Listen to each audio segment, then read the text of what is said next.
Então as trombetas vão soar como no Yovel, proclamando libertação, justiça e retorno da terra ao seu legítimo dono e herdeiro. O livro selado e a abertura de um processo judicial. Então, dentro da legislação, quando você tem alguém em uma terra, um posseiro, e o legítimo dono ele aparece, você inicia um processo judicial. E esse processo judicial, ele vai ser trazido às testemunhas, ele vai ser trazido ali à escritura, para que seja feito todos os trâmites legais. E uma vez que os trâmites legais são feitos, o juiz vai determinar o quê? Através de uma ordem judicial, a reintegração de posse. E nessa reintegração de posse, então, os posseiros vão ser expulsos, dependendo da situação, serão presos, e o legítimo herdeiro, então, ele vai ter acesso à sua terra, à sua herança e aquilo que lhe é direito de posse. Então, o livro selado e a abertura judicial. O livro selado é uma escritura de posse, como aprendemos em Irmeial 32, e a sua abertura representa o início do processo de reintegração de posse. Cada selo quebrado libera julgamentos progressivos, mostrando que a terra está sob um domínio ilegítimo e que a restituição não será de forma pacífica, mas exigirá juízo e poder vindo dos céus. E quando então o livro começa a ser rompido os seus selos, E aí você tem então agora o aparecimento dos cavaleiros do Apocalipse. Nós temos uma informação muito importante com a abertura desse selo, o selo de número 5, que diz assim: as almas dos mártires e o clamor por justiça. Sefer Galut 6, do 9 ao 10. E ouvi debaixo do altar das almas dos que foram mortos por causa da palavra de Deus e do testemunho que deram. E clamavam com grande voz, dizendo: até quando, ó soberano, santo e verdadeiro, não julgas e vinga o nosso sangue? Dentro de um processo judicial, esses mártires agora, no rompimento desse selo, eles são chamados como testemunhas. Testemunho que deram, compreende? Então, no processo judicial, você tem as execuções e agora você tem a parte dos testemunhos. Então, representa os mártires, especialmente aqueles que morreram pela Torá e pelo testemunho e Yeshua como Mashiach.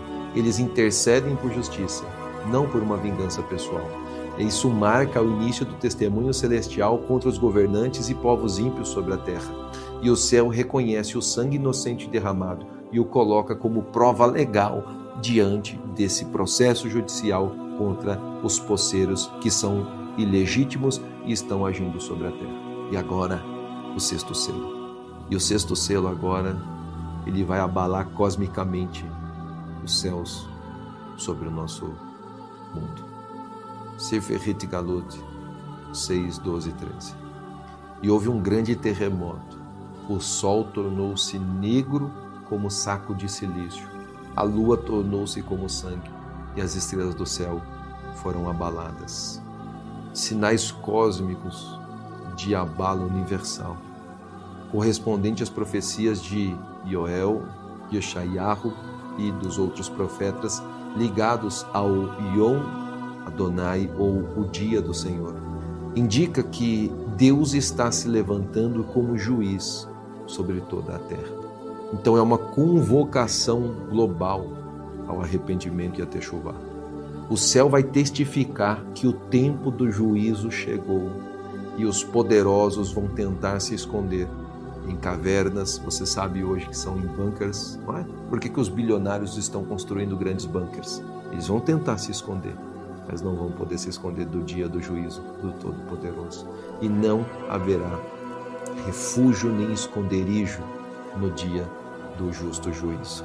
E agora, após o sexto selo ser rompido, nós temos um selo que vai ser rompido e essa escritura vai ser aberta dizendo quem é o legítimo dono, quem é o herdeiro, quem é o goelo, quem é o remidor que virá tomar posse da herança. Então o selo de número 7, houve silêncio nos céus por 30 minutos e o início do toque das trombetas.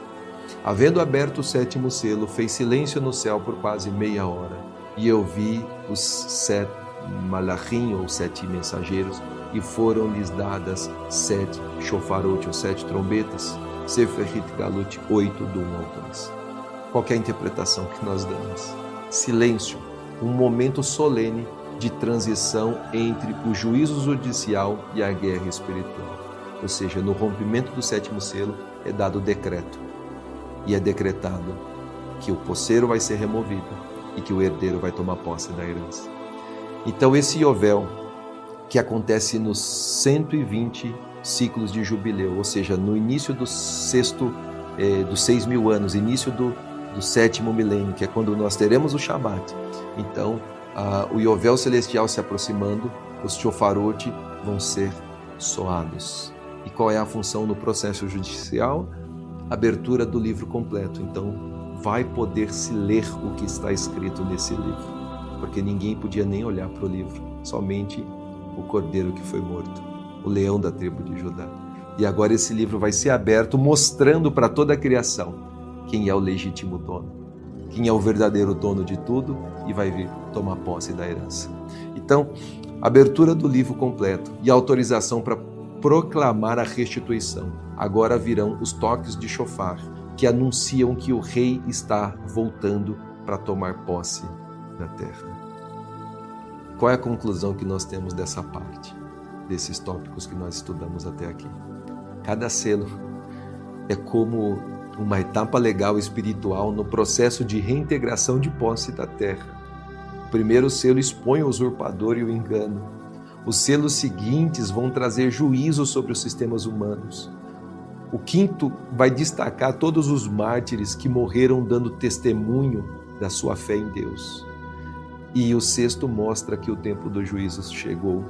E o 7º selo prepara o toque profético do shofar, chamando a rendição ou a um confronto direto. E agora nós temos então o shofar, a trombeta. E agora então acompanha comigo sobre o shofar na Torá e a sua função espiritual. Na Torá, o shofar ele é usado para anunciar a presença de Hashem, conforme nós vemos no Sefer Shemot 19:16, no Har Sinai, ou seja, no livro do Êxodo, quando Deus fala no Monte Sinai.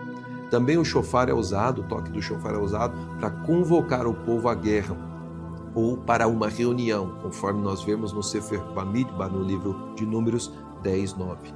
E para proclamar o Yovel, o jubileu, não é? Conforme nós vemos no Sefer Vaikra 25, do 9 ao 10. Para coroar também o rei, não é? Conforme nós vemos em 1 Reis 1:34. Então o shofar também é usado na coroação do rei. Então o shofar ele é um símbolo do mover de Deus na história, especialmente nos tempos de juízo, redenção e libertação. O shofar como uma voz do céu. No Sefer Shemot, no capítulo 19, a voz do shofar cresce cada vez mais forte quando Deus desce ao Sinai. É uma voz espiritual anunciando a presença divina e julgamento.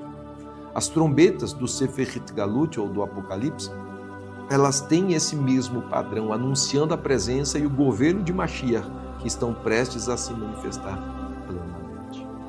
Cada toque é um tipo de alerta espiritual e profético.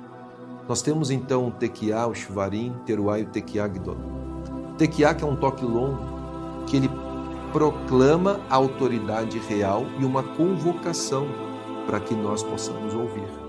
O Shvarim são 3 toques quebrados, dando sentido de arrependimento.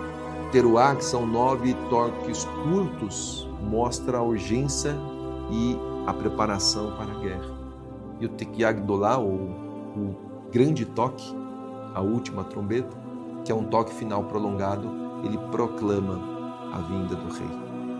Agora as trombetas, de Rit Galut, ou as trombetas que nós vemos no Apocalipse, eles vão seguir uma progressão crescente de juízo, como se fossem toques espirituais chamando o mundo ao arrependimento e anunciando a reintegração de posse da terra ao legítimo herdeiro.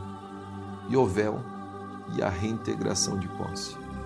Então, o que nós precisamos entender é que no ano do jubileu, quando se ouve o shofar, o Sefer Vaikra 25:9, ele anuncia libertação dos escravos, devolução da terra aos donos originais, o cancelamento das dívidas.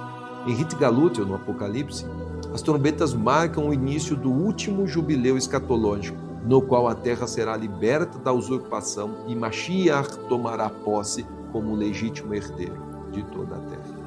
E essas trombetas sendo tocadas, nós vemos chamados, não é, para o arrependimento, e as 3 últimas trombetas são conhecidos como Oi no hebraico ou Ais na tradução do português. Elas representam juízos mais severos sobre o endurecimento do coração das nações. Então, falando em outros demoníacos, uma opressão espiritual muito grande.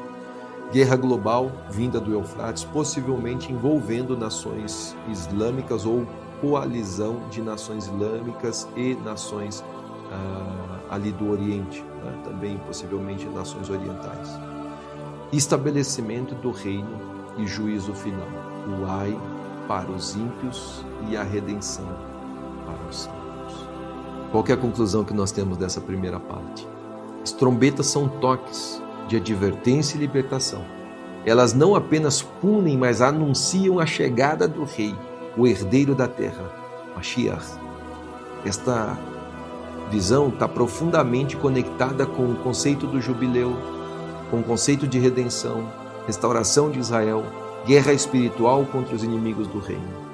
E também nós temos agora o maior segredo, porque o texto de Apocalipse diz que quando estiver para tocar a 7ª trombeta, será revelado o segredo de Deus. E qual é o segredo de Deus? Acompanha comigo nesse próximo slide. A última trombeta, Shofar Hagadol, o grande shofar.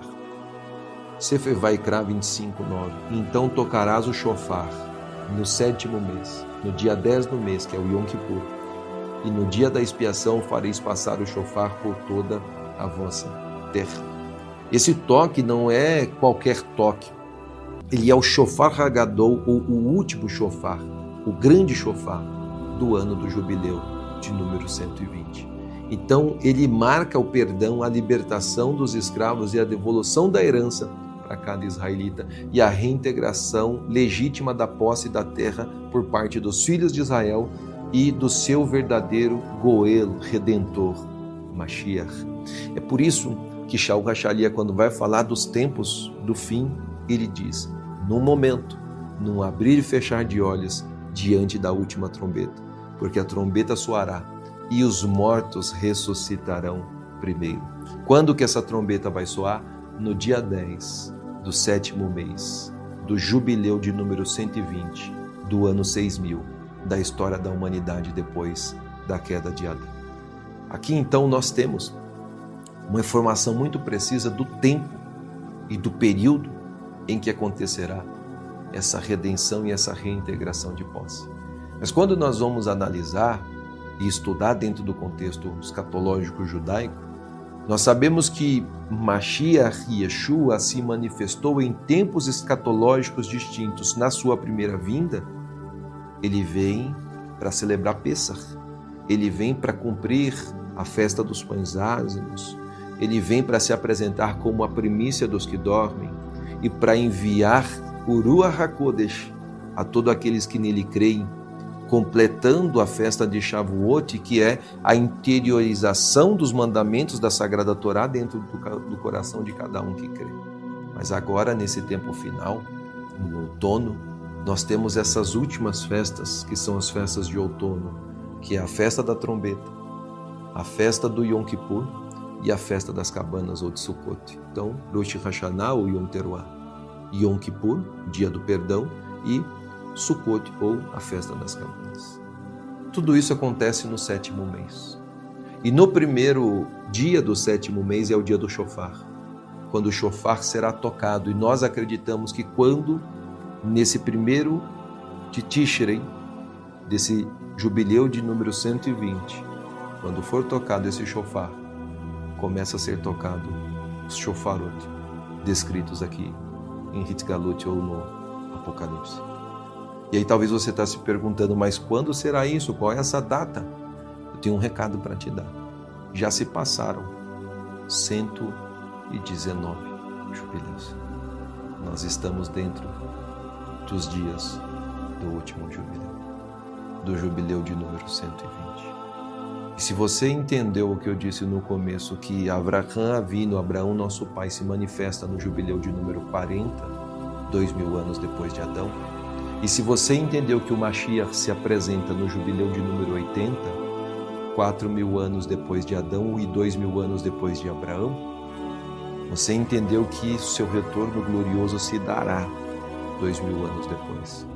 E se nós estamos em 2025 no calendário gregoriano, que conta o tempo depois do nascimento de Yeshua, e nós sabemos que existe um erro de 3 a 4 anos no calendário gregoriano a respeito da data do nascimento e da crucificação de Yeshua.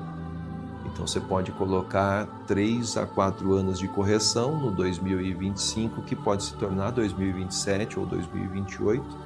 E nós sabemos que agora, em 2028, nós temos mais um ano de Shemitah sabático, nesse ciclo que vai se iniciar.